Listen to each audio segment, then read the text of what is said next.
misteri Tritunggal. Dan dalam perjanjian lama tadi saya rasa sederhana dipahami karena itu saya ambil dari sumber Yahudi sendiri. Jadi tidak saya rasa agak keliru jika teman-teman kawan-kawan di sini mengatakan bahwa yang saya potret adalah dari sumber Kristen. Tidak, saya potret dari sumber Yahudi sendiri. Nanti mungkin bisa dibuka-buka Sefaria dengan link yang saya berikan tadi. Monggo, silakan.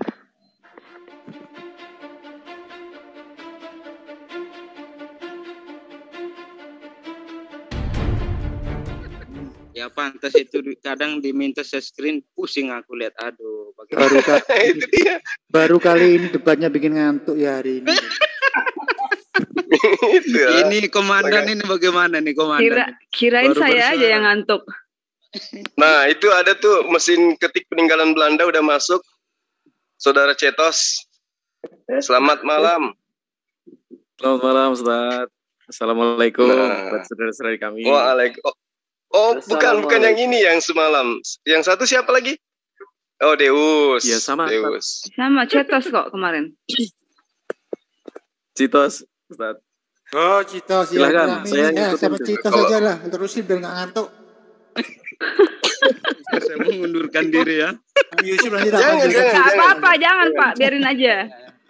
Bang Yusuf di sini aja. Ustaz, boleh diskusi nggak Ustaz? Kalem ini Pak Yusuf ini. Pak Yusuf tolong diikat. Cari tambangnya agak kuat. Tapi ini sudah jam ini ya. Sudah jam 10, ini tapi ini Pak Yusuf ini selalu lari nih kalau selagi bukan ya. Kebetulan sudah jam 10. Jadi 10 iya, Bang Yusuf ini belum mandi udah 3 minggu. Makanya kerah dia. Bisa sih 15 menit lagi. Salam buat Pak RT Bidadari ya, Pak Yusuf ya. Oh iya ya. Iya. Nanti kalau bisa ada waktu ketemu nanti kita ngobrol. Tapi yang sengit ya. Mesti mau menyerang kekristenan itu lebih tajam. Mbak, kayak mana mau sengit kalau Bang Yohanes Yusuf ngomongnya kayak ada baterai di mulut. Pelan kali, ada yang mengganjal. Bukan, kalau saya mengkritisi itu biasanya tajam. Tetapi ketika harus berbicara ya jangan. Masa saya harus mengungkapkan. Ya masih ingat kita di grup WA ya Bang ya? Iya. Di grup WA kita sering ribut ya. Sampai pernah saya tarik celananya Bang Yusuf ini waktu itu. Ada bolong sebelah kiri. Masya Allah. Aduh ya Allah. Pokoknya ya, siapa yang mau itu yang tadi dari siapa ya Kristen tadi ya. Dia mungkin mau berdebat. Yeah. Saya hanya dari pendengar. Selamat malam Ustaz Zul, apa kabar? Saya Citos Ustaz. Iya. Boleh. Jadi kalau Bang Yohanes Yusuf ini dengan saya ini udah kayak saudara, kawan-kawan, akrab kami ya. Jadi jangan heran kalau saya bercanda sama beliau. Benar ya Bang ya? Mantap Bang. Iya kan kita pernah satu sikat gigi berdua kita pernah kan? Allahu Akbar. Ya mungkin Adinda Rifa atau teman yang lain mau berdialog dengan sahabat Citos. Silakan. Sembari saya ini bikin kopi dulu. Ya mungkin Citosnya mungkin ada yang dibicarakan. Kalau boleh sih dengan Ustadz Suma, saya cuma ingin sedikit membuka mengenai apa nggak diberi masalah perjanjian lama. Iya, Bang Zuma, Citos pengen diskusi dengan Bang Zuma. Mau bahas apa ini Bang? Ampun Bang, saya lebih muda dari Bang Zuma, nggak enak saya dipanggil Bang. Oh iya, oke lah, Adinda Cetos. Membahas mengenai Tritunggal dalam perjanjian lama. Ayo yang rame lah. Oh iya boleh, silakan. Tapi maaf, ini karena saya juga besok harus berangkat pagi, jadi mungkin kalau tidak sampai 1 jam nggak apa-apa ya Bang ya. Nanti lain waktu kita sambung lagi. Lawang saya tiap pagi harus nyampe di kantor jam 7 Iya betul. Siap. Iya, tiap pagi. Iya. Oke. Saya nggak tidur sampai subuh, habis itu apel pagi lagi di kantor. Oke, kita awali temanya supaya kita mengerucutkan masalah, supaya kita bisa dapat ilmu dari diskusi ini. Apakah Yesus pernah mengajarkan tentang Tritunggal? Ya, saya sih berharap bisa dari Tritunggal Perjanjian Lama, karena kalau dari Perjanjian Baru juga pasti sudah jelas Yesus sendiri yang mengatakan Tritunggal, Ustaz. Di perjanjian baru tentang Tritunggal itu yang mana dalilnya, coba? Yang dalam Perjanjian Baru itu jelas sekali. Matius 28 ayat 19, baptislah mereka dalam satu nama, Bapa, Anak, dan Roh Kudus. Jadi itu dalam tiga nama.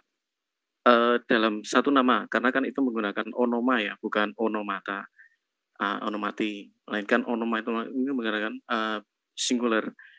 Jadi dalam satu nama itu Bapa, Anak, dan Roh Kudus. Jadi itu udah final perkataan dari mulut. Itu tiga nama itu. Iya, dalam tiga nama. Maksudnya kalau kita hitung tiga nama, Bapa, Putra, dan Roh Kudus. Tetapi di dalam bahasa Yunaninya, baptislah mereka dalam onoma itu singular, Ustadz. Saya tidak tertarik berbicara tentang Perjanjian Baru, saya tertarik dalam Perjanjian Lama. Bagaimana? Dan kemudian ada juga kalau berbicara mengenai Perjanjian Lama, berarti kita Perjanjian Baru juga ada juga misalnya 1 Yohanes 5 ayat 7 itu jelas itu adalah Tritunggal dalam Perjanjian Baru. Itu eksplisit sekali apa? Bapa, Anak, dan Roh, Bapa, dan ketiganya adalah satu. Itu adalah eksplisit sekali. Bisa kita buka baik dari kode-kode tertua, lebih tua dari Sinaiticus dan lebih tua dari Sinaiticus ataupun dari kode Vatikanus. Ada yang lebih tua dari itu, dan itu memuat 1 Yohanes 5 ayat 7. Nah, saya tertarik untuk membahas dari Perjanjian Lama. Kita membuka dari Ulangan 6 ayat 4, Ustaz. Ulangan 6 ayat 4. Jadi kalau saya usulkan barangkali nih Bang Suma, ini kan ada Pak Yusuf nih. Iya. Nah, jadi Bang Suma sama Umi Rifa, Pak Yusuf sama Pak Cetos kan Pak Yusuf kan juga kan kurang lebih 1 jam lah. Kita ambil waktu 1 jam. Janganlah, saya 15 menit. Ya gak apa-apa lah Pak Yusuf, tambah dikit kenapa sih? Pelit banget sih waktunya. Tambah dari persaudaraan ini Pak Yusuf ya, boleh? Berat sih nanti. Ya, saya ikutin nanti. Oke, gitu dong. Oke, Bajul, silakan Bajul. Ya, 2 lawan 2 nih. Baik. Saya mau mau menerangkan dari Ulangan 6 ayat 4. Monggo nanti setelahnya silakan diatur, monggo saya nderek, saya ikut aja. Tapi dari Ulangan 6 ayat 4. Di situ dikatakan, dengarlah Israel, Tuhan kita. Sebentar Pak Citas, nanti itu dimasuk di intinya itu kan. Kita sudah tangkap bahasanya. Biar Bang Jul, silakan Bang Jul. Saya jadi pendengar. Ya, waktunya mengalir aja lah ini. Iya, baik. Soalnya saya juga terus terang kalau diwaktuin untuk saat ini saya besok harus berangkat lebih awal dari biasanya. Mohon maaf. Oke, lanjut. Baik. Ulangan 6 ayat 4. Jadi, dengarlah Israel, Tuhan Allah kita, Tuhan itu Esa. Seperti biasa kita sudah dengar bahwa kata Esa itu dari kata Echad. Echad itu bisa 2 arti, yaitu satu-satunya dan kesatuan. Sama dengan misalnya suami itu, si laki-laki itu menikah dengan, dan keduanya menjadi satu daging, di situ juga Echad. Tapi saya tidak sedang mau membahas itu. Saat ini saya sedang membahas kenapa dalam Shema Israel tidak dicatat bahwa dengarlah Israel, Tuhan itu Esa. Tetapi harus dikatakan apa? Tuhan Allah, Tuhan itu Esa. Jadi ada 3 yang harus ada di situ. Yang Esa itu apa? Ada 3 tadi. Hashem, Elohenu, Hashem, Echad. Jadi ada 3 yang kita bisa perhatikan. 3 ini adalah Tritunggal Allah yang kami pahami. Tritunggal Allah ini kemudian mengerucut kepada Tritunggal manusia di dalam ayat 5. Kasihilah Tuhan Allahmu dengan apa? Segenap hatimu. Dengan segenap pikiranmu, akal budimu. Dengan segenap hatimu, saya anggap dengan rohmu ya. Kemudian dengan segenap pikiranmu, dengan segala akal budimu, itu berarti pikiran saya. Dan segenap kekuatanmu, berarti secara bodi saya. Jadi Tritunggal Allah dalam Ulangan 6 ayat 4 itu tercermin dalam artinya mengerucut menjadi Tritunggal manusia dalam Ulangan 6 ayat 5. Artinya apa? Kita di-made dalam satu pattern. Pattern manusia itu di-pattern dari Tritunggalnya Allah. Jadi kenapa kok manusia diciptakan dalam satu manusia yang echad, dalam satu manusia esa, ada jiwa dan roh di dalam dirinya. Berarti ada ketiganya ini bisa kita pisahkan. Pikiran citos bisa dipisah. Kita bisa membedakan. Tetapi hanya ada satu citos di situ. Atau misalnya Pendeta Yusuf, pikiran Pendeta Yusuf bisa kita bedakan. Tetapi hanya satu. Nah, pattern manusia Tritunggal inilah berasal dari siapa? Kalau Tuhan itu hanya satu tunggal yang toktil, maka tidak akan muncul pattern manusia yang dalam satu diri manusia ada pikiran dan rohnya. Nah, itulah kenapa bahwa Tuhan kami sejak dalam perjanjian lama, dia sudah echad dari sananya. Dia sudah Tritunggal dari sananya. Mungkin demikian, Ustaz. Silakan. Oh, baik. Ya. Maaf. Saya juga mempunyai sebuah dasar dari pandangan Yudaisme. Jadi saya tidak asal untuk pandangan ini. Pandangan saya berasal dari kitab Zohar. Kalau boleh saya share link sebentar. Saya buka dari Sefaria.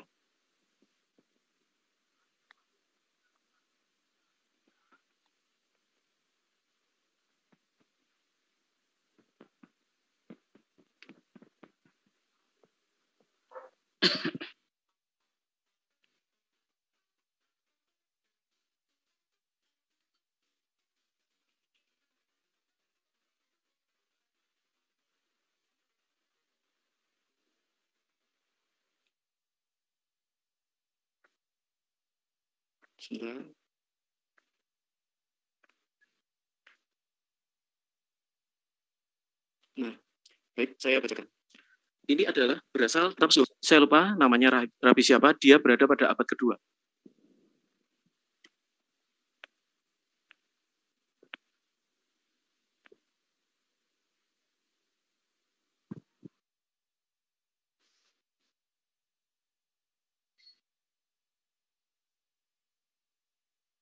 Oke, saya bacakan.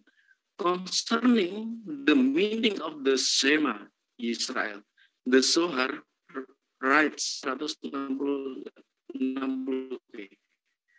The two words Shema Yisrael or Israel express a unification, which are the three words Hashem, Eloheinu, Hashem.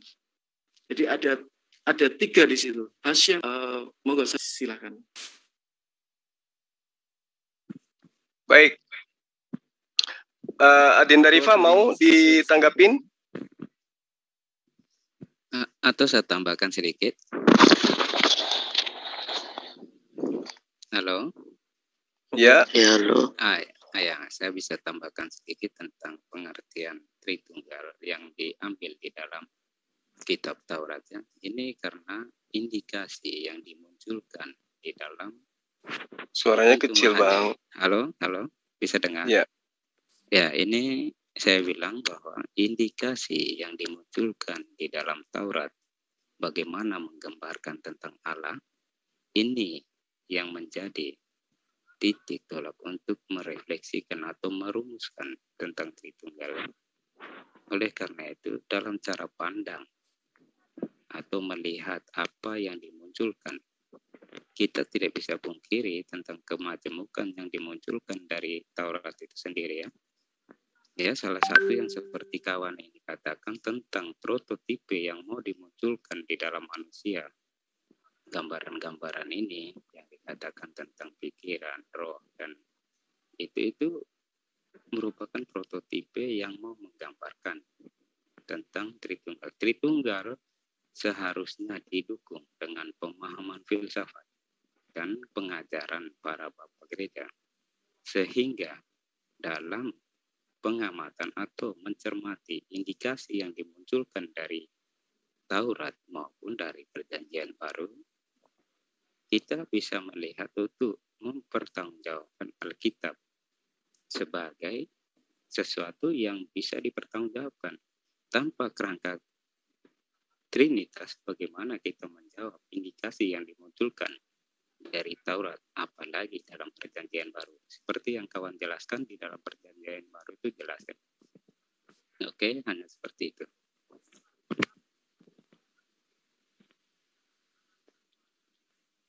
Oke, udah. Baik. Jadi saya memulai dengan pemaparan mengutip ayat di dalam Ulangan 4 ayat 35. Di situ dikatakan bahwa engkau diberi melihatnya untuk mengetahui bahwa Tuhanlah Allah, tidak ada yang lain kecuali Dia. Nah, Allah ini kemudian, atau Hasem ini kemudian dipecah oleh teman-teman Kristen menjadi 3 bagian. Jadi pada diri Allah, ketika mengutip daripada apa yang tertuang di dalam Ulangan 6 ayat 4, di sini ditafsirkan bahwa pada diri Tuhan itu terdiri dari 3 unsur atau 3 pribadi. Yang kemudian dikatakan roh, jasad, dan juga apa tadi yang satu? Pikiran atau akal budi. Nah, pikiran dan akal budi. Ya. Jadi ketika ini dijadikan sebagai sebuah acuan bahwa pikiran atau akal budi dan juga jasad dan juga roh adalah 3 bagian pada diri manusia, maka saya hanya ingin mengatakan seperti ini, bahwa akal manusia itu tidak bisa menjadi sesuatu karena melekat pada diri seseorang. Ketika akal, pikiran ini menjadi sesuatu, maka itu adalah karya daripada akal. Bukan akal yang kemudian nuzul menjadi sesuatu. Misalnya nih, ini sederhana. Mohon maaf, saya harus mengutip bahasa yang kedengarannya mungkin agak jorok. Ketika ide, pikiran ini ya, ingin buang hajat, maka orang tersebut otomatis akan masuk ke toilet, buang hajat. Pemikirannya, ide yang muncul dari akalnya kemudian yang adalah bagian daripada dirinya sendiri, menyebabkan adanya gerakan, di mana gerakan itu melahirkan sebuah kondisi orang tersebut membuang kotoran dari dirinya. Kalau yang keluar daripada ide gagasan itu nuzul menjadi sebuah karya atau sebuah benda atau individu baru, dikatakan bahwa itu adalah ide itu sendiri, maka silakan Anda mengiyakan bahwa kotoran yang keluar dari anus Anda itu adalah Anda itu sendiri. Ini kalau kita berlogika, kalau kita memaknai kitabnya agama Yahudi dengan pemaknaan penafsiran yang seperti yang Anda imani. Nah, lalu kemudian di dalam Ulangan 32 ayat 39, lihatlah sekarang bahwa akulah Dia. Tidak ada Allah kecuali aku. Akulah yang mematikan dan menghidupkan. Aku telah meremukkan, tetapi akulah yang akan menyembuhkan. Dan seorang pun tidak ada yang dapat melepaskan dari tanganku. Ulangan 32 ayat 39. Jadi kalau kemudian dikatakan Tritunggal itu sudah ada dari sejak ajaran Perjanjian Lama dengan mengutip Ulangan 6 ayat 4 daripada Ulangan 6 itu, maka itu adalah sesuatu yang saya katakan mengada-ngada gitu loh. Kenapa saya katakan mengada-ngada? Karena orang-orang Yahudi yang mengerti kitabnya itu sendiri itu tidak memahami seperti yang dijabarkan oleh kemudian sahabat kita yang ada di sini gitu. Artinya bahwa ketika ingin mendudukkan konsep ketuhanan yang ada di dalam Perjanjian Baru, maka barulah kemudian mengambil dan mencari dan mengambil dalil yang ada yang sekiranya bisa ya memungkinkan itu adalah cikal bakal adanya Tritunggal yang diimani oleh orang Kristen. Oke, kita anggap itu adalah sebuah kenyataan yang dialami oleh orang Kristen, bahwa mereka mampu menemukan sebuah dalil di dalam Perjanjian Lama untuk mendudukkan ya seakan-akan melegalkan konsep Tritunggal itu di dalam iman mereka. Namun yang menjadi pertanyaan kemudian adalah, apakah kemudian orang-orang yang memiliki kitab ini juga mengakui konsep itu. Apakah mereka mengakui, mengimani, sementara mereka itu memahami kitab mereka? Defari mengajarkan bagaimana kemudian tidak ada Tuhan lain selain daripada yang mereka sembah. Nehemia mengajarkan kepada mereka bagaimana kemudian di dalam sembahan mereka itu hanya satu. Ya, Tehillim kitabnya mereka mengajarkan juga yang sama. Yesaya juga mengajarkan hal yang sama. Bagaimana kemudian muncul ya konsep baru di dalam pemahaman terhadap kitab mereka untuk kemudian dijadikan sebagai acuan pembenaran kepada konsep yang di luar daripada keimanan yang sang pemilik kitab. Sementara dikatakan ani hasem feim abzulati en Elohim aser cafilo yedatani. Akulah Tuhan dan tidak ada yang lain kecuali aku, tidak ada Allah lain. Aku telah mempersenjatai engkau sekalipun engkau tidak mengenal aku. Nah, sekiranya mungkin Tritunggal itu benar adanya, bahwa ketika dia benar, maka anak yang dilahirkan oleh Maria itu adalah Tuhan itu sendiri, maka yang pantas dan boleh mengajarkan dirinya sebagai Tuhan itu sendiri, yang adalah Yod-Heh-Vav-He atau Hasem atau Elohim, adalah dia yang telah datang dalam rupa manusia. Kenapa? Karena tadi dikatakan ada 3 unsur pribadi yang kemudian menjadi satu kesatuan. Roh, akal, kemudian jasad. Nah, jasadnya telah datang ke muka bumi, tapi dia tidak pernah mengakui kalau dirinya itu adalah bagian daripada Allah itu sendiri. Bahkan dia dengan jujur mengatakan, aku tidak dapat berbuat apa-apa dari diriku sendiri. Nah, sekarang ketika jasad ini, dan juga roh ini, dan juga akal ini, bisakah seseorang manusia berkata-kata dengan mengatakan, saya tidak mampu berbuat apa-apa dari diriku sendiri. Sementara sudah komplit di dalam dirinya. Ada akal, ada roh, ada jasad. Tetapi mulutnya mengatakan tidak dapat berbuat apa-apa dari dirinya sendiri. Tapi saya tidak tahu, mana tahu akal saya mampu melakukan itu. Atau saya tidak tahu, mana tahu roh saya mampu melakukan itu. Nanti saya akan berdoa kepada rohku, nanti saya akan meminta kepada kepada akalku, mana tahu saya bisa melakukan itu. Ini adalah hal yang mustahil. Nah, itu yang terjadi ketika Tritunggal itu dijadikan sebagai acuan pembenaran bahwa Tuhan itu 3 di dalam satu pribadi atau tiga pribadi dalam satu hakikat, maka itu tidak akan mungkin terjadi.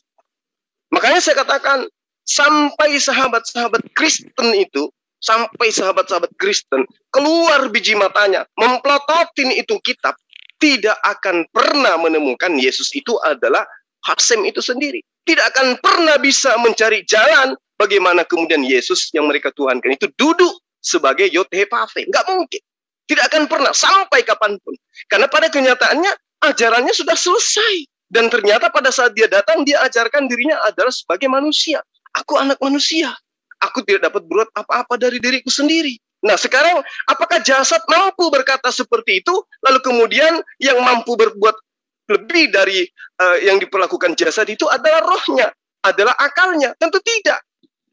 Tentu tidak, karena ini adalah satu kesatuan yang tidak mungkin terpisahkan. Ketika jasad mengatakan, aku tidak mampu berbuat apa-apa dari diriku sendiri, itu adalah instruksi dari roh, dan itu adalah manifestasi dari buah akal. Berarti ketiganya sama-sama tidak bisa berbuat apa-apa dari dirinya sendiri.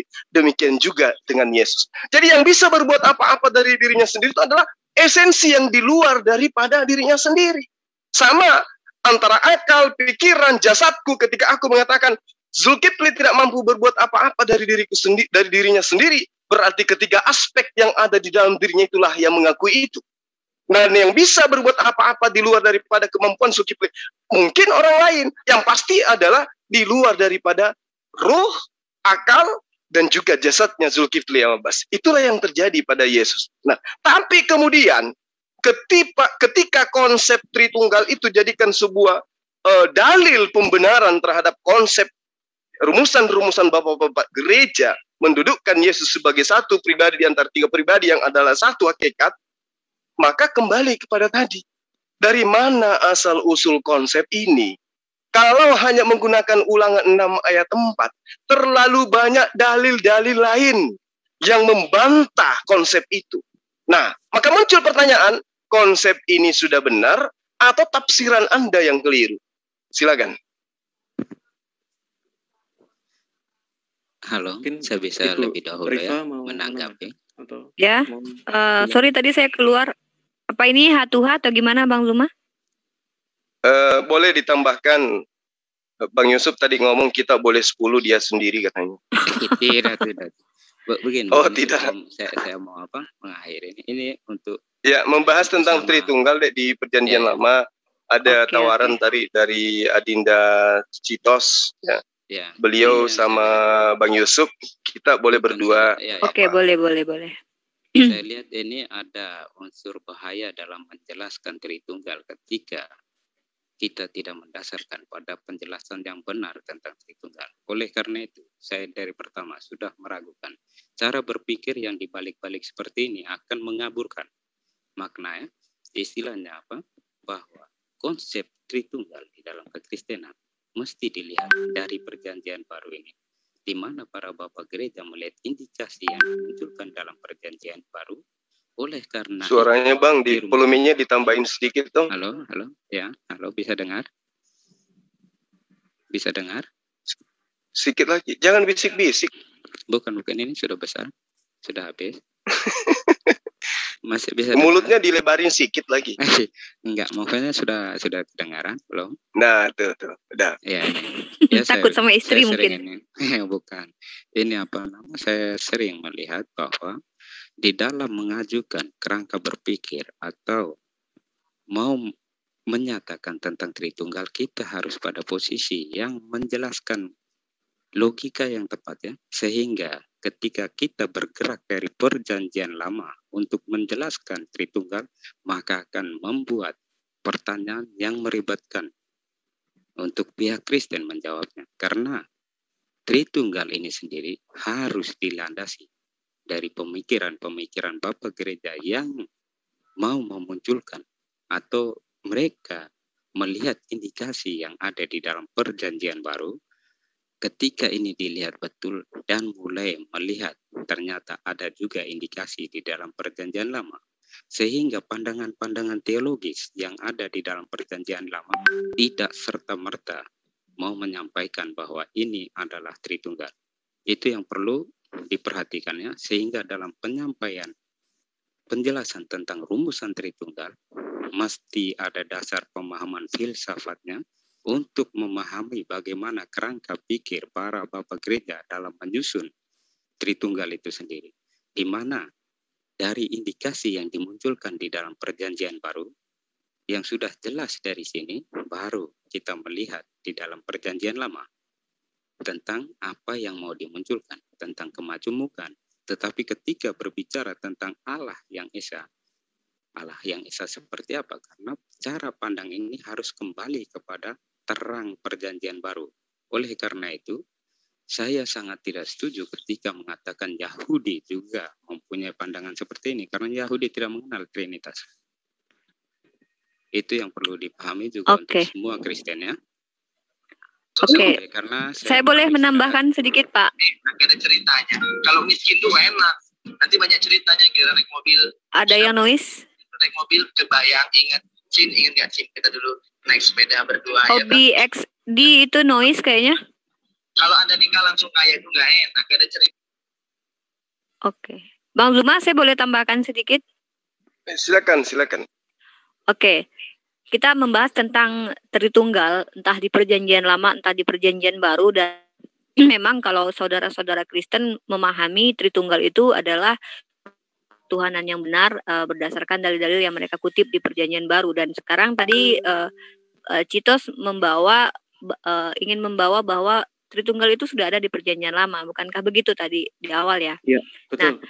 Jadi kalau kita sebagai seorang yang akademis atau seorang yang melakukan analisa, dan kami mohon maaf kami tidak menghilangkan akal sehat ketika membaca kitab suci, walaupun kami sadari Tuhan itu sendiri tidak akan pernah bisa masuk akal, tetapi pengajarannya tentu semua masuk akal. Kami umat Islam bebas menelusuri, dalam artian kita tentu harus berpijak kepada asal mula agama Abrahamik ini berada. Siapa yang lebih dahulu memegang kitab suci yang bernama dengan Taurat, Tanakh? Tentu orang Yahudi. Perspektif orang Yahudi tentu juga kita, walaupun mungkin kita semua tidak sepaham, kami umat Islam tidak semuanya paham dengan orang Yahudi, toh kami berbeda juga. Begitu juga dengan Kristen, tetapi setidaknya pemahaman tentang ketuhanan tentu mereka lebih berhak mentafsirkan bagaimana dan menjabarkan tentang konsep ketuhanan di dalam keyakinan mereka. Nah, terlepas daripada itu, kalau kita melihat secara dalil Pak Yusuf, kita tidak bisa menafikan. Kita harus bertanya tentang ketuhanan itu sendiri kepada Tuhan itu sendiri Pak Yusuf. Seperti saya yang membaca dalil-dalil di dalam kitab yang disebut dengan Perjanjian Lama atau Old Testament atau yang disebut dengan kitab Tanakh oleh orang Yahudi. Entah itu di dalam kitab Bereshit atau segala macam Devarim, dan kita membaca banyak kita temukan pernyataan Tuhan itu sendiri tentang dirinya Pak. Jadi saya dan umat Islam itu ketika mengimani Tuhan berkata, akulah satu-satunya Tuhan.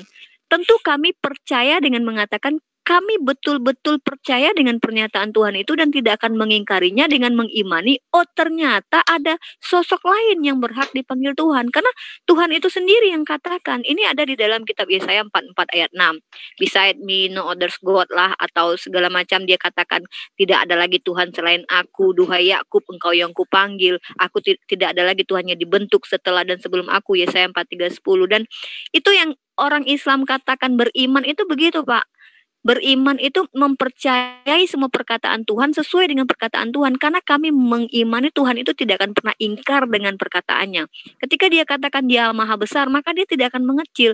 Begitu juga dengan dia katakan dia satu-satunya, lalu tiba-tiba ada sosok lain yang berhak dipanggil Tuhan di zaman Herodes, muncul ribuan tahun setelah masa-masa dia katakan dia satu-satunya Tuhan gitu.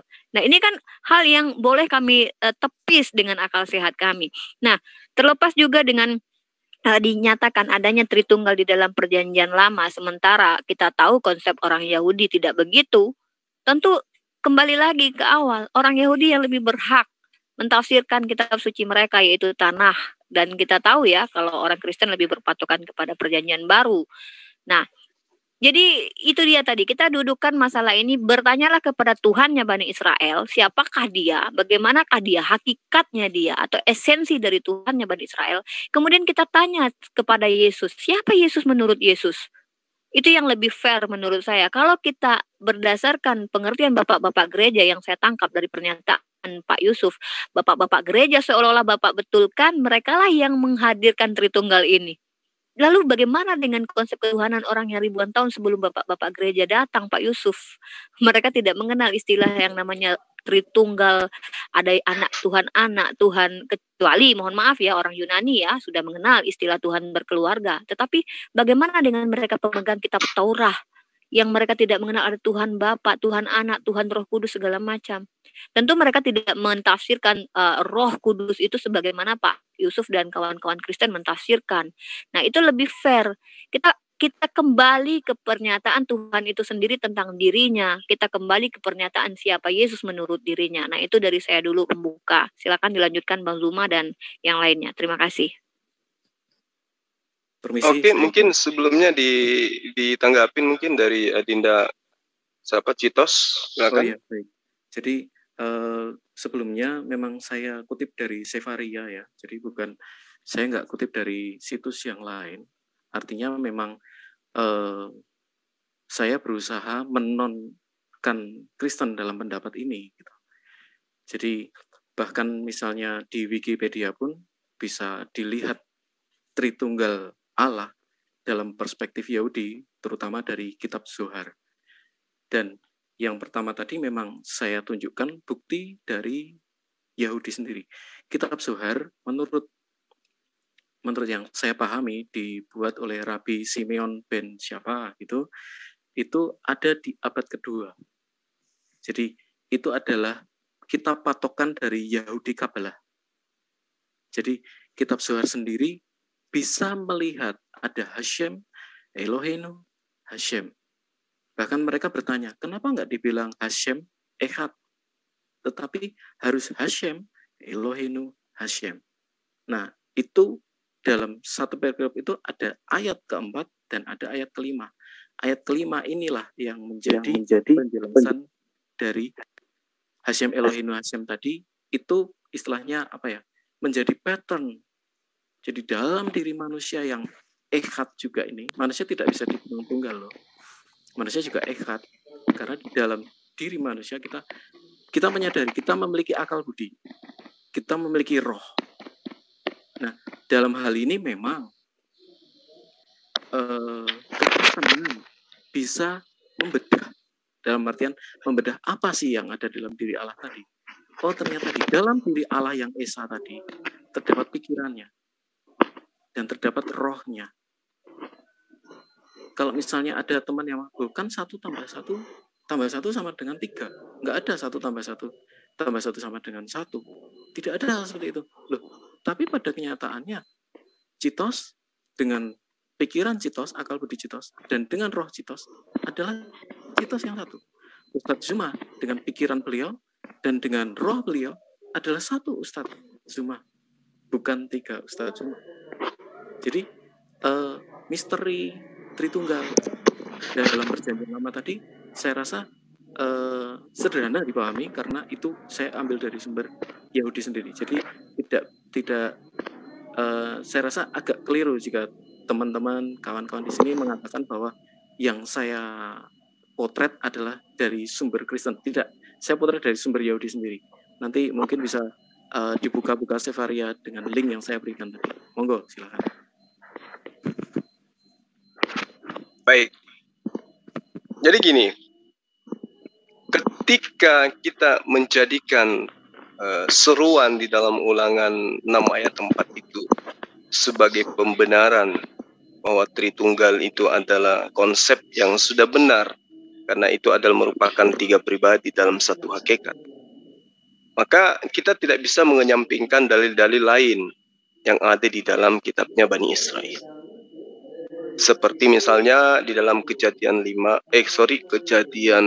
ayat 5 maksud saya. Di situ jelas ada kata Yom Echad. Yom Echad ini artinya adalah hari pertama. Nah, di hari pertama itu tidak memiliki unsur di mana ada di dalamnya hari-hari yang lain. Hari pertama itu tidak berarti bahwa hari pertama itu terdiri dari beberapa hari. Yom Echad. Kemudian di dalam Kejadian 1 ayat 9 juga, di situ dikatakan El Maqam Echad, pada satu tempat. Nah, di dalam Kejadian 2 ayat 24 juga dikatakan Le Basar Echad, untuk satu daging. Nah, kalau di dalam kitab Kejadian ini kemudian, di luar daripada ulangan tadi, dijadikan oleh sahabat Kristen sebagai acuan pembenaran bahwa makna kata echad itu adalah kesatuan. Nah, kalimat satu daging, basar echad, ini tidak bisa disangkut pautkan dengan adanya konsep echad di dalam Shema.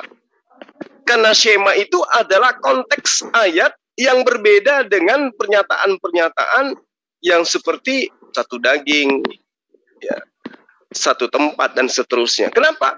Karena itu adalah seruan bahwa Tuhan itu adalah memang echad. Artinya bahwa ya, konteks ayat yang menceritakan tentang hal-hal yang berkaitan satu kesatuan pemaknaannya yang diimani oleh sahabat Kristen, satu daging dalam artian khiasan, itu jelas bukan berarti daging menjadi satu. Karena kalimat satu, orang pasti sudah mengerti itu adalah angka 1. Itu hanya sendiri, tidak lebih. Nah, di dalam Shema, baik itu di dalam Al-Quran ya, misalnya di dalam surah Al-Ikhlas misalnya ya, dalam ayat 1. Ataupun di dalam perjanjian baru, Markus 12 ayat 29. Itu menyatakan bahwa Yod-Heh-Vav-He Echad. Bahwa Yod-Heh-Vav-He itu satu. Atau sendiri dia. Semakna dengan ahad dalam bahasa Arab. Nah, Kejadian 11 ayat 6 lagi.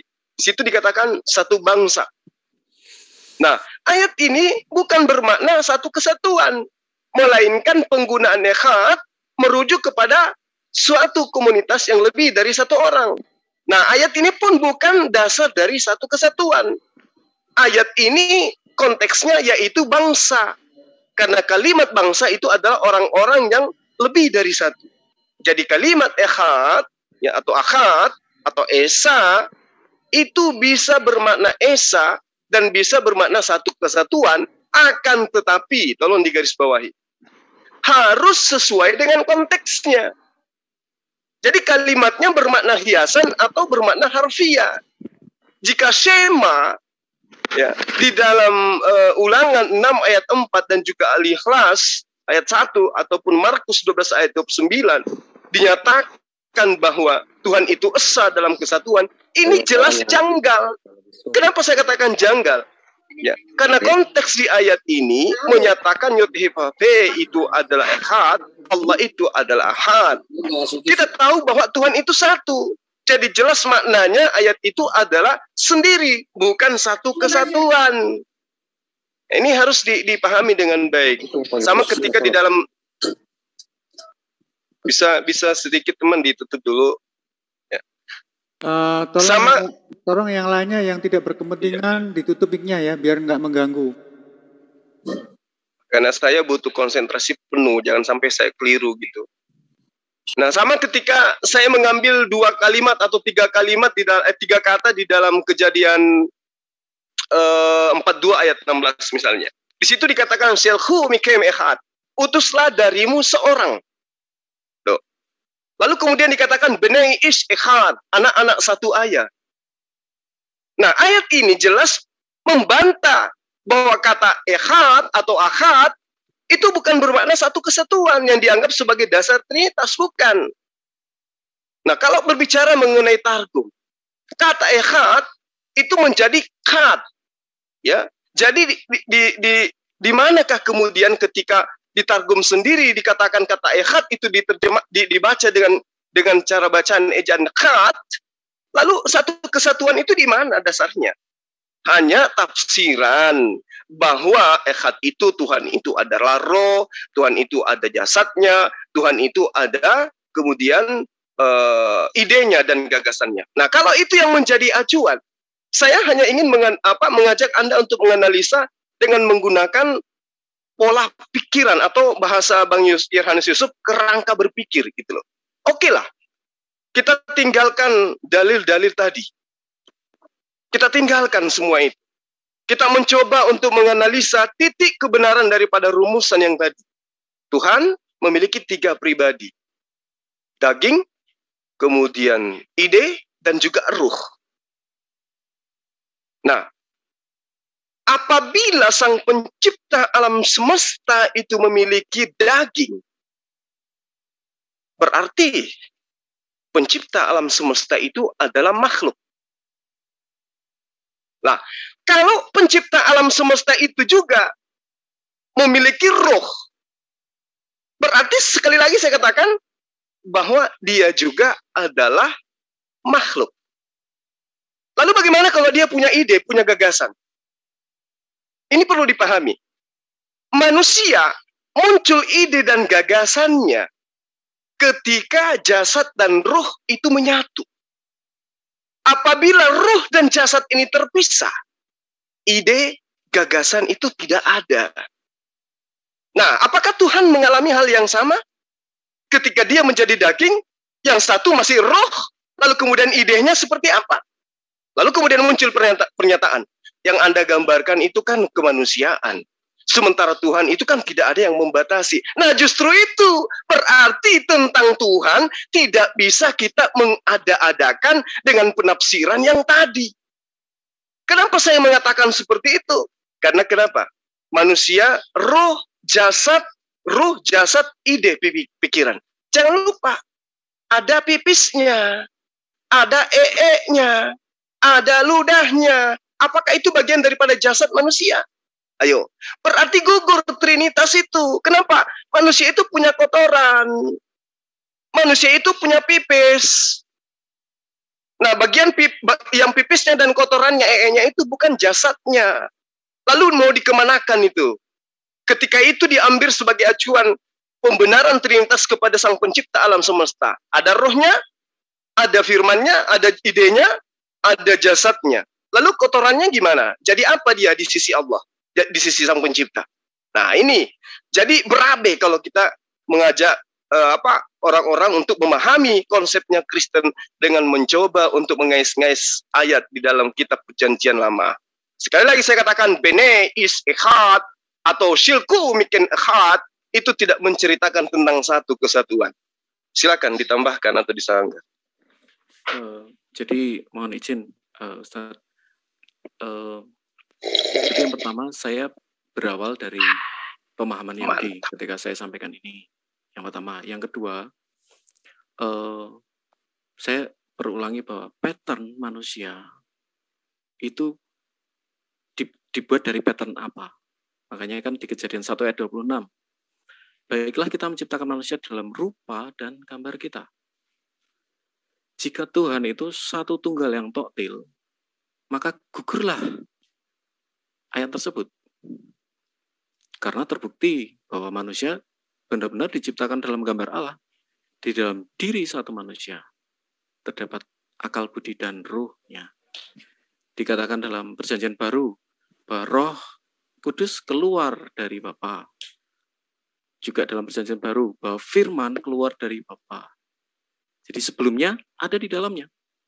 Di dalam diri Allah kami yang satu ada firman di dalamnya. Di dalam diri Allah kami yang satu ada roh di dalamnya. Dengan pattern ini Tuhan mengatakan kita ciptakan manusia menurut rupa dan gambar kita. Jadi jelas sekali kekristenan justru setuju. Kekristenan setuju bahwa ya seperti itulah manusia diciptakan. Bukan, kita tidak sedang mengatakan hal yang manusia dengan segala kelemahannya. Tidak, bukan di situnya, bukan dari situ. Tetapi atas gambar siapa kita ini diciptakan? Kalau Tuhan itu tunggal, di dalamnya tidak ada satu unsur, maka ya cukup jadi pertanyaan, apakah batu yang paling mirip dengan Tuhan? Ataukah pohon yang paling mirip dengan Tuhan? Karena di dalam diri pohon itu tidak terdapat ruh dan tidak terdapat pikiran. Di dalam diri batu tadi tidak terdapat ruh dan tidak terdapat pikiran. Nah, itulah mengapa di dalam diri Allah kami, kalau misalnya saya buat diagram segitiga, satu adalah ayat Tritunggal, kemudian di sebelah dari segitiga Tritunggal manusia. Ini paralel. Saya ulangi ya, segitiga satu adalah Allah Tritunggal, sebelahnya adalah segitiga kedua adalah Tritunggalnya manusia. Maka ini paralel. Sedangkan kalau misalnya saya buat mungkin segitiga satu adalah Allah yang tunggal, maka dengan apa saya samakan? Karena manusia jelas Tritunggal. Kejadian 1 ayat 26. Kita diciptakan dalam gambar Allah. Kemudian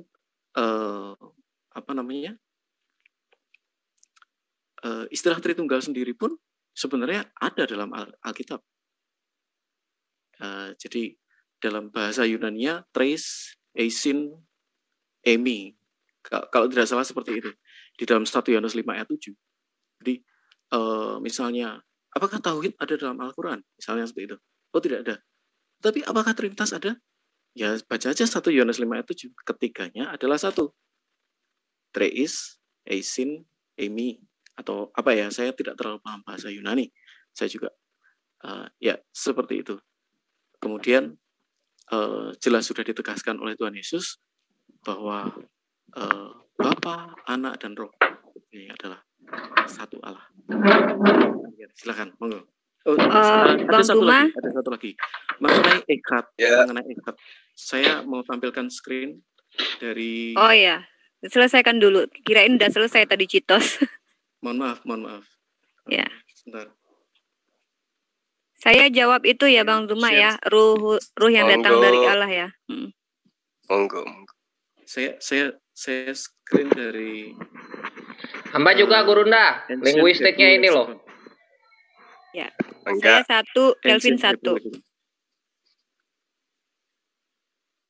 Nah, jadi kata echad, benar yang Ustadz tadi mengatakan bahwa dia punya dua arti. Jadi bisa unity atau unit.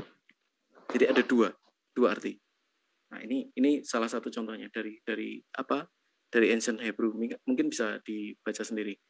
Kemudian itulah kenapa ada seorang rabi yang dia ngotot ingin mengubah. Ini seharusnya bukan echad, tapi yahid. Nah, itu ada kalau tidak salah Maimonides, kalau tidak salah dia mengatakan saya tidak setuju itu menggunakan kata echad, karena echad itu punya dua makna, bisa tunggal, bisa satu, bisa kesatuan, bisa unit dan bisa unity. Ya mungkin demikian. Silakan. Ya, halo, saya bisa tambahkan. Ayo, silakan. Oh, silakan Pak Yusuf. Pak Yusuf lagi, Pak Yusuf.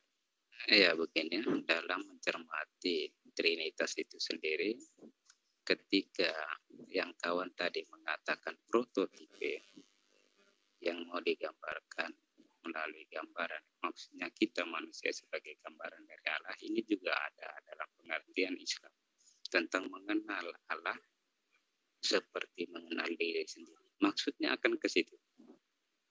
Tentang analogi yang mau disampaikan, ya kita tidak usah membahas tentang arti analogi itu. Maksudnya badan akan apa tidak. Analogi ini hanya mau menggambarkan bagaimana Trinitas itu. Yang perlu saya tambahkan di sini bahwa dalam mencermati Trinitas, sudah jelas kekristenan harus dalam kerangka pikirnya. Sehingga dalam menjelaskan apa yang dimunculkan, oke, tidak masalah ketika sesuatu itu menggambarkan tentang Allah yang Esa.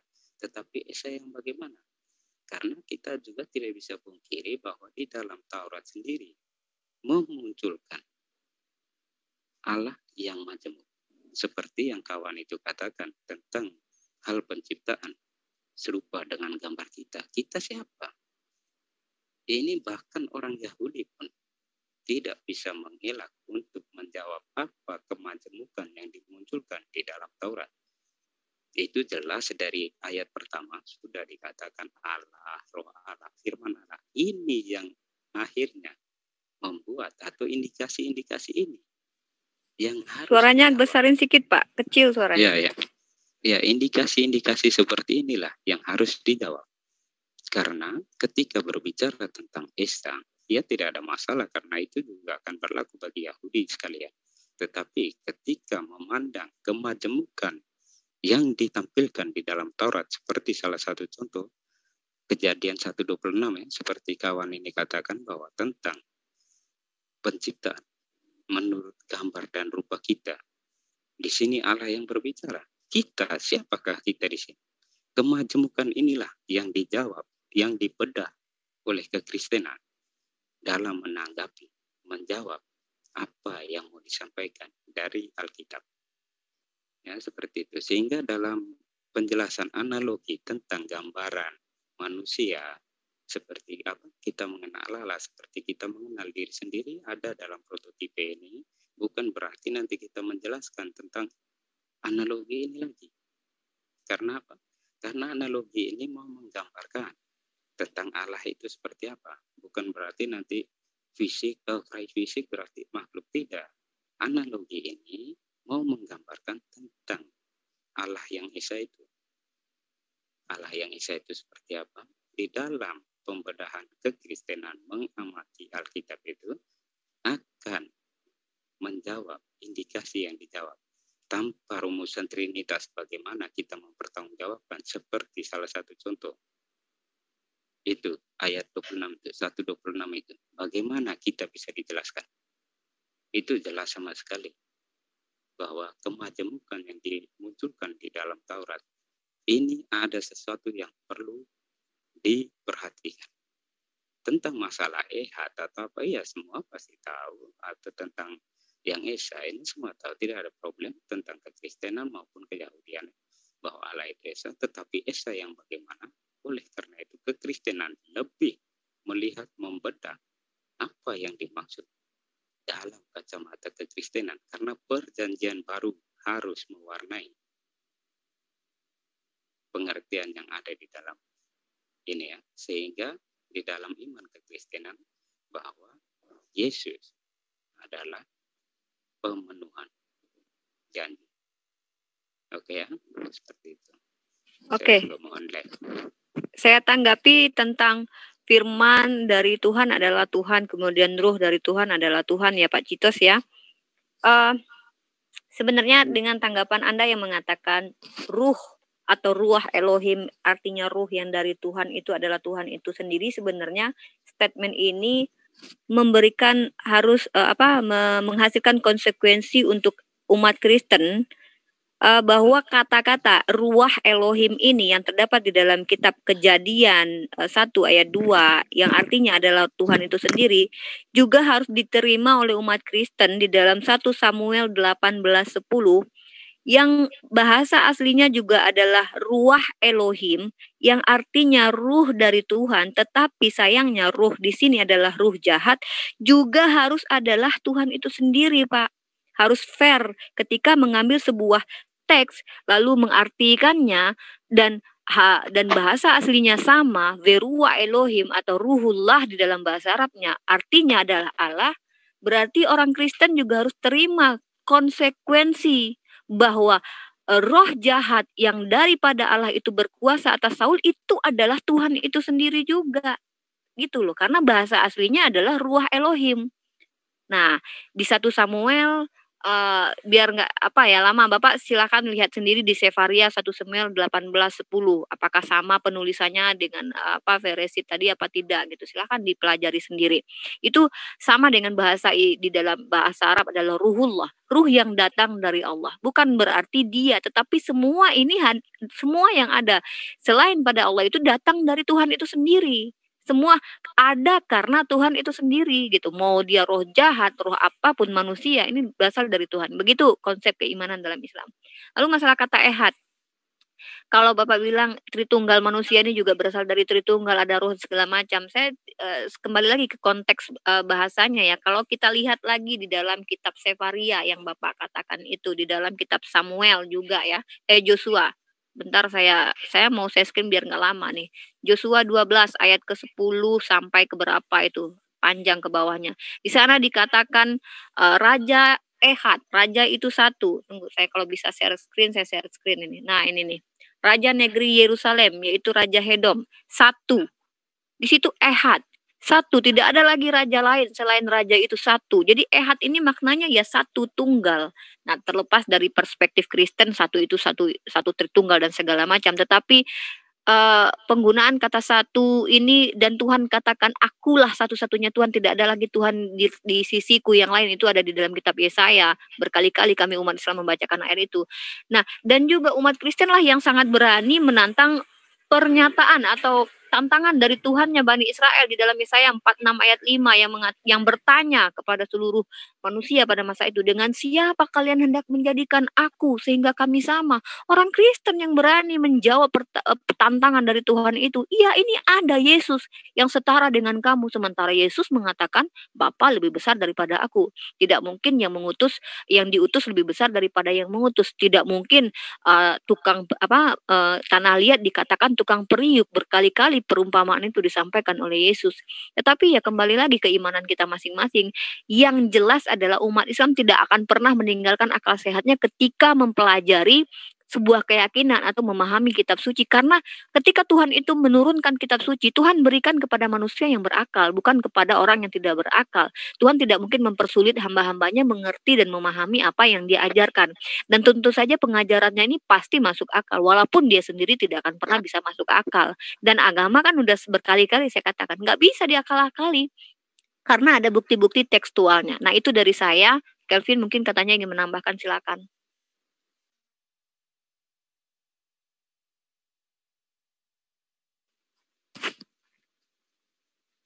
Halo? Ya, silakan. Masih Kelvin? mau? Oh iya. Ya, ini tadi dari Gurunda itu sebenarnya udah puas banget, udah jelas banget harus diambil gitu oleh kalian bahwa ya ehad ini satu. Nggak bisa ehad itu berunsur-unsur tuh nggak bisa. Ya manusia dibilang satu, kenapa satu ya? Karena pribadinya satu gitu. Yang berbicara itu pribadi manusianya, bukan jantung manusianya, akal budi manusianya berbicara, atau pori-pori manusianya, enggak. Kita memahami dalam manusia itu banyak organ-organ tubuhnya gitu. Tapi kita nggak menganggap organ-organ tubuhnya ini mempunyai pribadi gitu. Jantung nggak bisa berbicara sendiri. Suara tidak bisa berbicara sendiri, kecuali ada yang berkehendak di dalam si pribadi entitas itu. Kan gitu. Ini logika sebenarnya. Sekarang kita masuk aja langsung ke bahasan-bahasan yang ini ya. Langsung saja kita ke data. Pertama sekali adalah mengenai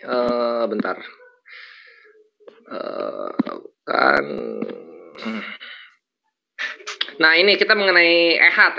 Pertama kita mesti potek-potekin dulu mengenai ehad ini. Kalau misalnya mau bilang ehad itu kesatuan, boleh kalau misalnya mau bilang ehad itu kesatuan. Tapi sama seperti bahasa Indonesia yang asal kata kesatuan itu dari angka 1, dari kata 1, maka harus ada penambahan prefiks dan sufiks atau penambahan imbuhan yang dimana katanya jadinya berubah begitu. Kalau ingin bilang kesatuan dalam Hebrew itu ahadim, ada imnya. Kalau misalnya kata bendanya maskulin, kalau kata bendanya feminin itu menjadi ahadut. Itu loh Tritunggal Cabang Melayu. Itu yang mesti dipahami. Boleh, sangat boleh gitu. Nih sekarang contoh nih. Ini adalah cara berhitung siapa namanya Yahudi. Lihat ya. Dalam bahasa Inggrisnya one. Hebrunya apa? Ehad. Lihat hurufnya. Alef, het, dan tet. Ehad. Enggak dibaca kesatuan, keduaan, ketigaan, enggak. Ehad, satu. One. Ehad, stayim, salos, arba, khames, ses, sefa, semoni, Tesa, Eser, sampai ke bawah-bawahnya. Nggak dibilang kesatuan, keduaan, ketigaan, keempatan, nggak gitu. Logikanya di mana? Please dong. Kalau misalnya kita dalam berargumentasi ketuhanan, berdalil, jangan berorasi gitu. Jangan terputus antara dalil dan statement kalian. Ini ya, ini mengenai secara perhitungan Yahudi. Yahudi berhitung begini, orang-orang Yahudi. Ahad, stayim, salos, arba, khames. 1, 2, 3, 4, 5. Ini pertama. Yang kedua sekarang. Mengenai boleh dibawakan mengenai apa yang ya itu Hasem Elohenu, Hasem Ehad gitu. Jadi ada 3 di situ. Walaupun di sana tidak secara eksplisit dibilang di situ Tritunggal, enggak gitu, tapi di situ ada 3 sisi. Yang 3 sisi ini bisa apa saja aspeknya gitu. Kalau misalnya Tritunggal mau menyatakan itu bahwa itu ketritunggalan, hak kalian. Tapi ini satu lagi, ini adalah literasi Yahudi. Kalau kalian menggunakan literasi Yahudi, hukumnya satu. Semua literasi Yahudi mesti diterima. Itu Citos sama siapa tadi satu lagi, Pak Yusuf. Itu mesti diterima. Sekarang yang kita mesti pahami faktanya dalam kitab-kitab Yahudi yang lain, Tritunggal ini disebut abodah jarah atau yang dalam Islamnya setara dengan musyrik. Penyembah berhala gitu. Itu Yahudi. Ini misalnya contoh ada di Sefer Haikarim. Dibilang the law of Moses says nothing about Trinity. Lah, Ulangan 64 bukannya dalam itu, dalam apa the law of Moses di dalam Torah. Rabi Yahudi bilang begini, says nothing about Trinity because it is not true from the point of view reason. And the Torah doesn't inculcate an idea which is not true. Such as nggak pernah Torah itu bilang ada 1 itu 3 atau 3 adalah 1, enggak ada kayak gitu. Nggak pernah ada Torah itu bilang tre personae una substantia, itu enggak kayak gitu. Karena dalam logika medis pun satu tubuh yang memiliki kepribadian lebih dari 1 itu kelainan, apalagi Tuhan gitu kan. Ini pertama. Nih ini jadi ini baru Sefer Haikarim. Belum nanti ada Sefer Haikarim yang berikutnya itu ya sama ini di Sefer Haikarim. Belum nanti ada traktat Avodah Zarah. Di situ dibahas semua. Jangan berhubungan dengan Christianity karena Christianity Avodah Zarah tidak menyembah Tuhan yang benar. Nggak mungkin kalau misalnya Yahudi mempercayai Tritunggal, traktat Avodah Zarah ini ditujukan kepada kalian si Nozrim ini atau Nasrani atau ya Kristen dalam Yunaninya. Nggak mungkin ke sana. Terus sekarang kita lihat lagi. Apa yang gue bilang mengenai kehendak, yang berkehendak ini yang berkuasa, dan Islam itu langsung menyembah kepada yang mempunyai kehendak ini, itu sesuai dengan biblos kalian. Yohanes yang di Pulau Patmos itu siapa? Gua nggak tahu. Ini menuliskan di Wahyu. Begini dia berkata, ya Tuhan dan Allah kami, engkau layak menerima puji-pujian dan hormat dan kuasa. Sebab engkau telah menciptakan segala sesuatu. Dan oleh karena kehendakmu semua itu ada dan diciptakan. Dor. Kehendak di sini dibilang. Maka dari itu, firman yang kalian agung-agungkan itu hanya media yang digunakan untuk menyalurkan kehendak Tuhan gitu. Dengan kata lain, firman tidak punya kehendak. Jika firman tidak punya kehendak, maka dia bukan Tuhan. Dia hanya alat, atribut, atau sifat. Terima kenyataan itu. Itu mesti diterima kenyataan itu. Dan kami menggunakan ayat yang ada di dalam kalian. Wahyu 4 ayat 11. Atas kehendakmu segala sesuatu diciptakan. Kenapa batu bukan Tuhan? Ya karena batu tidak berkehendak. Batu tidak berkehendak. Itu simple. Lanjut lagi sekarang. 1 Yohanes 5:7, maksud lo kali 1 Yohanes 5:8 mungkin. Nah, di sini kita pakai data dari biblos kalian sendiri lah ya. Ini bisa dibaca di sini di footnotes. Ini ada di Bible Gateway, terjemahan NIV, New International Version. Di sini ada footnote-nya dibacakan.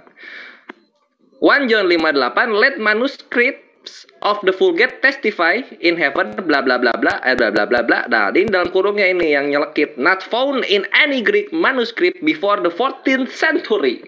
Apa maksudnya dalam bahasa Indonesia? Tidak ditemukan di dalam manuskrip berbahasa Yunani sebelum abad ke-14. Jadi ini ayat baru ada di tahun 1400 Masehi. Ini ayat baru ada 700 tahun umurnya. Sedih nggak? Ketika kalian imannya berlandaskan pada ayat-ayat yang baru datang 700 tahun ke belakang, bukan di tahun ketika Yesus datang. Jangan terguncang, ini kenyataan. Inilah kenapa gue selalu berkata, kalian agama orasi, tidak berdasarkan dalil yang sesungguhnya. Gitu. Tritunggal ternyata hanya sebuah kesimpulan dari dalil-dalil yang dicatutkan gitu. Kalau kita kan enggak, sembahlah Allah. Ya karena ayatnya ada begitu, atau ayat 14, sembahlah aku, dirikanlah sholat untukku. Ya udah, maka kami melakukan begitu. Simple. Kalian merumuskan sesuatu, mensinkretismekan sesuatu, baru jadilah konsep ketuhanan kalian itu. Ini yang susah. Ini ya 1 Yohanes 5 ayat 8. Lalu kemudian apalagi yang harus kita benarkan? Oh ya, ini ehad. Nah, kita sekarang ambil contoh nih ehad nih ya. Ehad. Sekarang kita ambil contoh di sini. Genesis 11 ayat 1. Wahi kal haares sapa ehad udebarim ahadim. Nah, ini maksud gua. Coba kita lihat bahasa ininya. Bahasa LAI-nya. Adapun seluruh bumi satu bahasanya dan satu logatnya. Apa yang digunakan dalam sini dalam kata satu sini? Ahadim. Bukan ehad. Terima kenyataan itu. Nanti ada lagi ini ayat-ayatnya. Ini ada di Yeskiel 37 ayat 17. Gabungkanlah keduanya menjadi satu papan sehingga keduanya menjadi satu dalam tanganmu. Apa yang digunakan? Ahadim. Kenapa? Karena digabung. Sehingga kalau mau bilang ehad satu daging itu bukan berarti suami istri bercampur jadi satu, enggak. Darah dagingnya itu yang disebut satu, buahnya. Simple ini logika simple kayak gini tuh please lah. Oh ini sekarang terus sama Unirifa ya yang bilang mengenai 1 Samuel 18:10 itu ruah Elohim supaya kuat. Ini wahi memahorat watislah ruah Elohim. Ini 1 Samuel 18:20 ini kalau dalam bahasa LAI-nya adalah roh jahat yang datang daripada Tuhan. Wah, dibikin panjang oleh LAI, dibikin panjang. Supaya nggak nyocok ke Kejadian 1 ayat 2. Ini bisa dilihat di sini ya, ruah Elohim. Nah, kita cek sekarang Kejadian 1 ayat 2. Ares hayatah tohu wabohu wahosek al pane tehom werwah Elohim. Ya sama, ruah Elohim. Ruah Elohim. Kalau W itu dan, sama kayak wa kalau di Arabik. Sekarang sisa apa coba? Sisa apa? Apalagi yang mau kalian apa ya namanya? Apalagi yang kalian mau bertahan di mana? Imani saja ya, kalau udah kayak gitu ya kita toleransi di sini berlaku, oke silahkan gitu. Tapi kalau kalian sekali-kalinya bawa dalil atau bawa literasi, maaf, di sini Muslim akan turun untuk mengkoreksi gitu. Gurunda, Zuma, tafadol, hamba selesai. Baik. Jadi terima kasih ya. Sebenarnya yang kayak begini jangan ditampilkan dulu lah. Besok kita mau hadapi siapa lagi coba? Halo, sebentar saya coba. Halo. Bang Yusuf, sebentar Bang. Saya juga pingin bicara gitu loh. Daripada saya tidur, ya kan? Nah, kalau kembali kepada apa yang mendasari tadi yang saya katakan, bahwa ketika Anda mencoba dengan nyali kuda, kacamata kuda ya, mengambil kitabnya Bani Israel untuk mendudukkan konsep Kristen yang pada dasarnya acuannya itu asalnya dari barat, bukan dari Timur Tengah, lalu mengambil kitabnya Bani Israel. Nah sekarang tadi udah dikasih dalil-dalil ya secara textual proof. Nah sekarang saya ingin Anda menggunakan akal sehat. Ketika di dalil Kejadian 1 ayat 27 dikatakan bahwa manusia itu diciptakan dalam bentuk Bashalim, Elohim, lalu dikatakan di situ ada kata zakar unagibah. Artinya, kalau Anda mengartikan secara harfiah, berarti Anda harus mengakui bahwa Tuhan Anda itu di antara jenis kelamin laki-laki dan perempuan. Nah, coba teman-teman jujur, kalau satu pribadi dibilang laki-laki bukan, dibilang perempuan bukan, itu apa namanya? Apa namanya tuh? Dibilang perempuan bukan, dibilang laki-laki juga bukan. Paromasa, Bang. Ya? Pokemon nggak ada jenis kelaminnya. Separuh masa, Bang. Separuh masa. Oh ya, separuh masa. Nah itu. Nah, apakah Tuhan itu seperti itu? Kalau yang dikatakan serupa, segambar dengan Tuhan, segambar dengan kita, maka harus dipahami dengan baik dan benar. Dudukkan pemahaman itu pada tendensi akal. Jangan akal-akalan. Kenapa saya mengatakan seperti itu? Karena dalil ini jelas. Maksud daripada diciptakan menurut gambar Allah, kalau kita merujuk kepada akar Ibrani dari frasa Latin untuk gambar Allah, ya, image Dei, berarti bayangan atau kemiripan dengan Allah atau gambar dengan Allah. Nah, bagaimana dengan manusia? Kita selaku manusia ini adalah cerminan daripada Allah. Ya. Arti bahwa manusia menempati tempat yang paling tinggi di antara semua ciptaan Allah. Karena kita adalah manifestasi daripada Allah itu sendiri. Karya daripada Allah yang paling tertinggi itu adalah manusia. Kemiripan kita dengan Allah itu adalah merupakan sebuah pemaknaan bahasa yang harus diartikan bahwa manusia itu kreatif. Karena Allah itu kreatif. Manusia itu makhluk yang berasal dari gaib, dari Adam, dari tidak ada menjadi ada. Nah, lalu kemudian manusia itu dapat berkomunikasi layaknya Allah mampu berkomunikasi dengan seluruh ciptaannya. Bahwa manusia itu adalah makhluk yang cerdas sama seperti Allah yang maha mengetahui. Bahwa manusia itu sanggup berhubungan dengan sesama makhluk. Demikian juga Allah mampu berhubungan dengan semua makhluknya. Lalu manusia itu bisa berkarya, bisa mencipta, sama seperti Allah. Jadi kalau saya mengambil kalimat sederhana gini.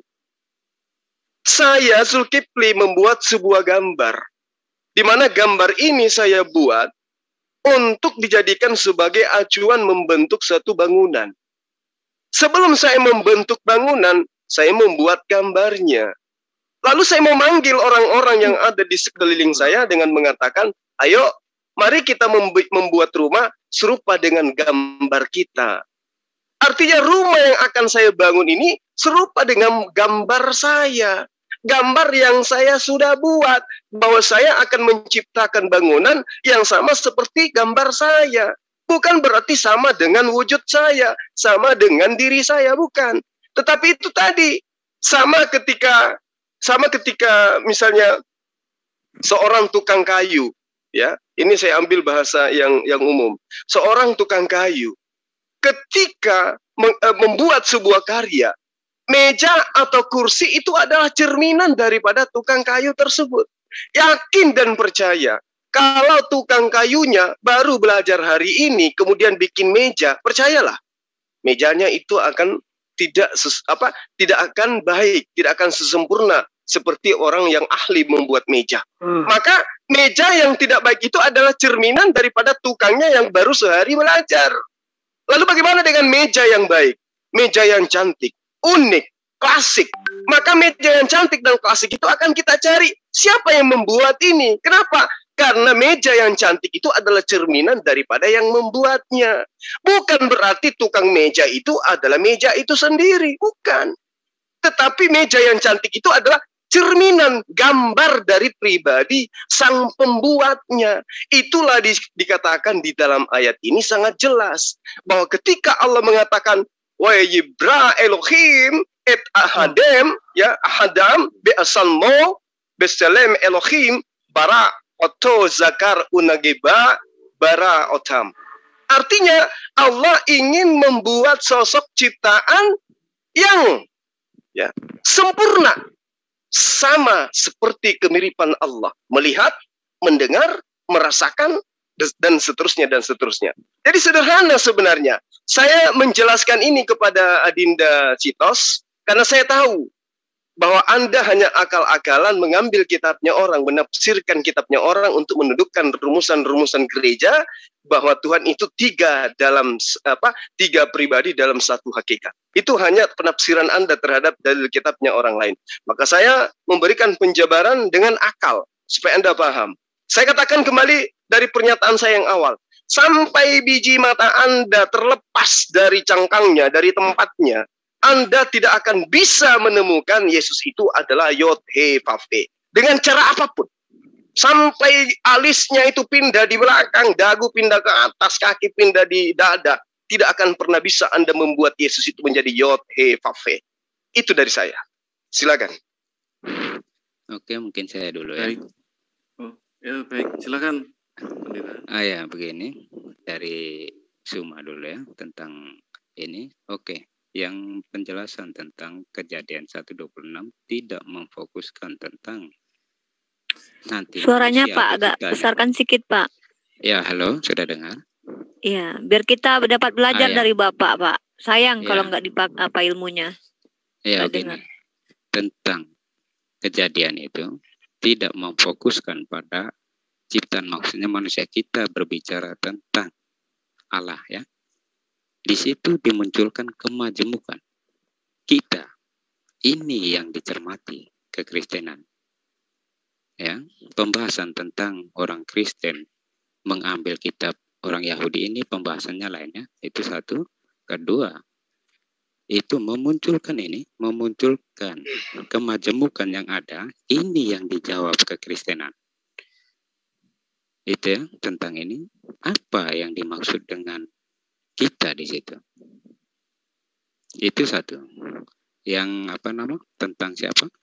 Kawan kita yang Kevin tadi. Siapa Kevinnya? Tentang apa lagi yang perlu dipertahankan? Terlalu banyak yang perlu dipertahankan dalam kekristenan. Jika Anda mengatakan firman Allah adalah media, bagaimana manusia mengenal Allah? Tanpa melalui firman. Apakah firman adalah hal yang diciptakan? Itu yang perlu Anda pelajari. Setuju Pak Yusuf. Setuju. Jika Anda mengatakan bahwa firman, maksudnya dalam Kejadian 1 ayat 1. Dari kitab itu sudah memunculkan indikasi yang ada. Kenapa dia menggunakan kata Allah, roh Allah, firman Allah? Ini yang dicermati di dalam kerangka pikir kekristenan. Bukan masalah tentang nanti kita bicara tentang ehad, esan. Esa tetap esa. Kristen pun mengakui keesaan itu, tetapi mencermati kemajemukan yang dimunculkan di dalam Taurat ini. kekristenan dalam kerangka pikir Trinitas yang mampu menjawab ini. Bahkan Yahudi tidak mampu menjelaskan bagaimana menerangkan tentang kemajemukan yang ada di dalam kitabnya sendiri. Itu yang perlu dipahami. Oleh karena itu, perbedaan penafsiran antara Kristen dan Yahudi tentang Taurat itu sendiri karena dalam kerangka pikir di mana kekristenan menganggap Trinitas sebagai terang yang dilihat dengan gambar-gambar yang ada yang dimunculkan di dalam kitabnya sendiri tentang Bapa, Yesus, dan Roh Kudus dan dirumuskan menjadi Trinitas. Ini juga akan dicermati di dalam Perjanjian Lama. Oleh karena itu, hal-hal yang dimunculkan di dalam Perjanjian Lama tentang kemajemukan ini, dengan cara apakah kita bisa menjawabnya? Jika kita berpegang pada esa yang satu tok, akan runtuh dengan sendirinya Alkitab itu. Bagaimana Yahudi? Ini jangan-jangan orang lain pada tidur nih Pak Yusuf. Kuatin Pak sikit, kuatin Pak. Ya, soalnya ini udah malam begini, suara Bapak kecil. Takutnya kami nanti ketiduran semua, Pak. Sorry. Itu ku bilang tadi, beliau ini pembawa berita. Sorry. Tapi mungkin seperti itu ya. Kalau pembahasan tentang Allah Tritunggal ini harus melibatkan pemahaman dasar filsafati dan juga bagaimana kita harus mencermati pengertian-pengertian yang diberikan Bapak Gereja dalam mencermati indikasi yang ada di dalam Alkitab itu sendiri sehingga kita bisa menjelaskan Trinitas itu secara lebih gamblang ya. Ini untuk juga sama kawan Kristennya supaya dalam mencermati atau menjelaskan Trinitas ini kita tidak terlepas pada atau mengambang pada ayat-ayat yang kita rasa bahwa ini menggambarkan Trinitas, tetapi kita harus tahu bahwa pemahaman Trinitas itu sendiri ini rumusan yang dalam perkembangan yang sudah padu ya, itu pada abad ke-berapa? Berita malam. sorry ya, lanjutkan kawan kalau berita malam. Ya, siapa yang melanjutkan lanjutkannya. Oh ya, nanti panjang. Oke. Saya menanggapi dari Kak Rifa ya. Pertama tentang Yesaya bahwa tidak ada yang sejajar dengan aku, tidak ada yang seperti dengan Allah seperti itu. Sebenarnya sederhana ya kalau kita paham ya. Siapa yang sejajar dengan Ustadz Zuma? Nggak ada kan? Yang sejajar dengan Ustadz Zuma siapa? Ya jelas hanya pikiran dan rohnya. Yesus adalah firman Allah yang jadi manusia. Yang sejajar dengan Allah adalah ya firman. Sederhana sekali. Itulah kenapa di 1 Korintus juga dikatakan, di Efesus, dalam rupa Allah dia tidak menganggap kesetaraan dengan Allah sebagai milik yang harus dipertahankan, melainkan telah mengosongkan diri. Firman itu mengosongkan dirinya menjadi manusia. Oke, itu yang pertanyaan. Siapa yang sejajar dengan Allah? Ya, dengan Allah ya, firman-Nya. Kemudian untuk saudaraku Kevin, tadi dikatakan bahwa 1 Yohanes 5 ayat 7 itu apa tadi istilahnya? Oh, silahkan balik kampung, ini nggak ada harganya sama sekali argumen. Perlu kita pelajari ya. Jadi yang namanya naskah kuno itu ada Sinaiticus, ada Vaticanus. Nah, Anda berkutat dalam naskah Yunani. Itu bagus. Tetapi ada satu naskah yang lebih tua dari itu, yang disebut dengan Vetus Itala atau Vetus Latina. Ini bukan bukan yang Jerome yang abad ke-5, bukan. Ini abad ke-2. Jadi jauh lebih tua daripada naskah-naskah Yunani. Itu memuat 1 Yohanes 5 ayat 7. Jadi kaum Waldenses adalah mereka yang di Italia.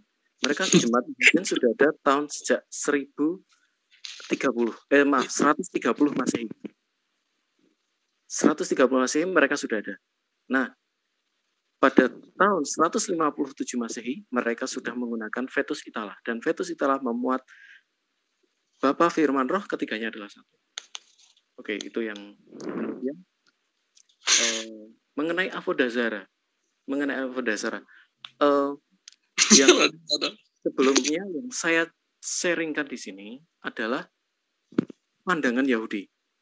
Nah, kita tahu kalau kita mau pandangan Yahudi, nah, itu di antara Yahudi sendiri mereka berantem. Oke, ya nggak cuma Yahudi, di antara Kristen sendiri berantem, di antara Muslim sendiri berantem. Ketika kita mengatakan bahwa kita harus menggunakan seluruh pandangan Yahudi dong, nah itu kan bias, maknanya bias, karena antara Yahudi sendiri mereka berantem. Dalam zaman Yesus ada 5 macam Yahudi ya, mazhab Yahudi, dan kelima-limanya ini saling menganggap orang lain sesat. Yahudi Saduki bilang Farisi, lu sesat. Bilang Samaria, mereka ini sesat. Apalagi bilang ke Netstream, kamu sesat. Nah, di antara Yahudi sendiri, misalnya gini, Rabi Rasi mengatakan bahwa usia Ribka pas menikah itu 3 tahun. Dibantah sama Siskuni. Siskuni mengatakan tidak, usianya 14 tahun. Nah, artinya di dalam pandangan Yahudi sendiri, mereka juga berantem kok. Nah, yang saya berikan ini adalah setidaknya ada salah satu juga pandangan dari Yahudi. Dan itu ya kebetulan dan kebetulan cocok dengan logika kami. Kalau dibandingkan dengan apa namanya? Bagaimana? Selamat malam. Saya mohon diri dulu ya. Saya istirahat dulu. Bagaimana di dalam silakan Bang Yusuf. Ya, terima kasih banyak. Pantau pulau. Ya. Bagaimana ada laki-laki dan perempuan. Nah, dalam rupa Allah. Kemudian dalam rupa Allah itu ada laki-laki dan perempuan.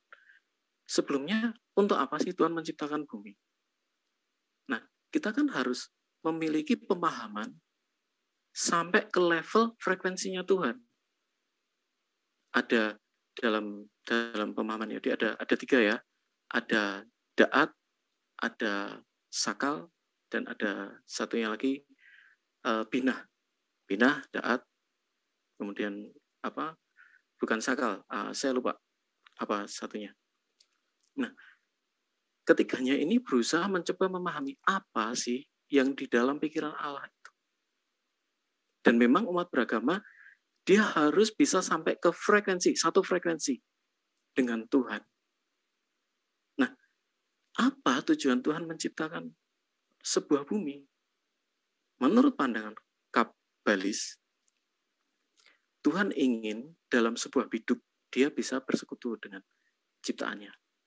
Itulah kenapa Tuhan memberikan akal budi dan roh. Dan akal budi dan roh tadilah yang bisa tiktokan dengan Tuhan, bisa berbicara dengan Tuhan, bisa mengeluh kepada Tuhan, bisa mendapat jawaban dan bisa bersyukur kepada Tuhan. Ada hubungan. Jadi kalau salib itu dari atas ke bawah juga ke samping. Jadi ada hubungan vertikal, horizontal, dan itu real, hubungan yang real, bukan kita sekedar berdoa tanpa seperti membaca puisi, tidak. Tetapi real. Itulah kenapa Tuhan menyebut dirinya Bapa. Karena Tuhan mau kita memiliki persekutuan yang erat dengan Dia. Itulah.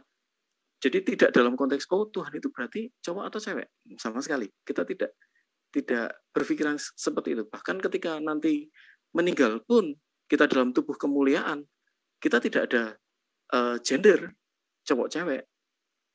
Artinya kita ya tidak punya alat kemaluan. Karena memang di surga nanti tidak ada kegiatan yang seperti itu. Kemudian dari mana Yesus itu adalah Yahweh sendiri? Ya, sebenarnya sederhana sekali ya. Yesus sendiri artinya Yehoshua. Yehoshua adalah Yahweh, adalah keselamatan. Dan yang kedua, dalam kitab Yesaya dikatakan bukan seorang duta atau utusan, melainkan aku sendiri.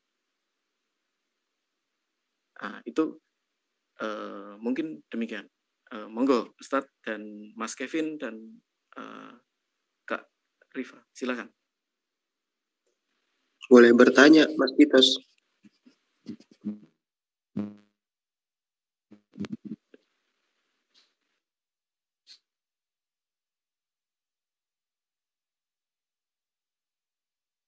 Kelvin, miniatur Kelvin. Ya, silakan ya. Kelvin. Ini apa ya? Tadi data-datanya udah jelas. Akhirnya nggak dibahas lagi ya, alhamdulillah gitu. Kalau misalnya udah mau mengerti kan. Sekarang jadi sisanya balik lagi nih Ikhwan Fillah. Mereka kembali kepada pengertian pribadi atau yang hamba biasa bilangnya orasi. Karena dalilnya udah hilang, dibantahi oleh literasi yang lain gitu, yang sama. Sekarang yang perlu kita tekankan adalah firman ini ya media. Kalau misalnya dibilang bagaimana cara manusia mengenal Tuhan kalau tidak melalui firman, ya betul melalui firman. Itulah kenapa Al-Quran dibilang kalamullah. Ya kan? Itu pertama. Jadi ya firman itu media. Atau yang kita bisa bilang sifat. Atau yang bisa kita bilang atribut begitu. Nah, jangan disamakan sifat dengan ciptaan. Karena ciptaan dan pencipta ini adalah entitas. Sesuatu yang bisa berkehendak. Sedangkan sifat adalah sesuatu yang melekat pada entitas. Ini dipahami. Tritunggal. Ini logika-logika biasa ya, logika basic. Lalu yang kemudian sekarang adalah mengenai sebentar. Apalagi ya tadi itu? Tadi itu bahas apa ya? Oke. Kores. Itu tadi ada di antara kalimat yang mengatakan bahwa Yesus itu setara dengan Bapaknya. Oh iya. Satu lagi apa lagi ya? Apa tadi argumentasinya? Meski di dalam Yohanes 14 ayat 28, Bapak lebih besar daripada aku. Jadi entah setaranya itu di mana gitu. Iya, setaranya itu nggak tahu di mana. Oh ya, ayat jadi, itu tadi Guru Najuma udah paling bagus banget itu mengenalkan bahwa kalau misalnya emang sesuai gambar rupa Allah, rupa yang mana? Yang perempuan atau yang pria kan? Bingung sendiri jadinya. Jadinya nggak adil kan, Tuhan kalau misalnya bilang ke pria, wanitanya nggak dianggap. Nah inilah yang susah itu dari kalian. Jadi ya maklumi saja kalau misalnya. Ini ada Pak Jose Zhang ini kan ada kasih ayat di kolom chat. Bicara aja Pak, nggak apa-apa. Kita di sini nyantai. Di sini ada Pak Citos, mungkin bisa membantu. Ya itu paling dulu itu dulu Uni Rifa, silakan.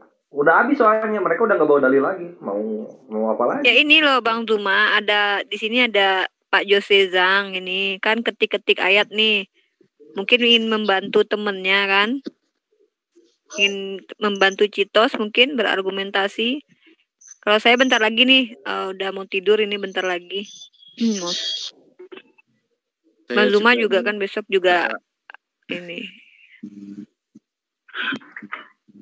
Bang Zuma mau lanjut aja dulu, saya pokoknya kan semua udah kita sampaikan. Silakan Bang Zuma.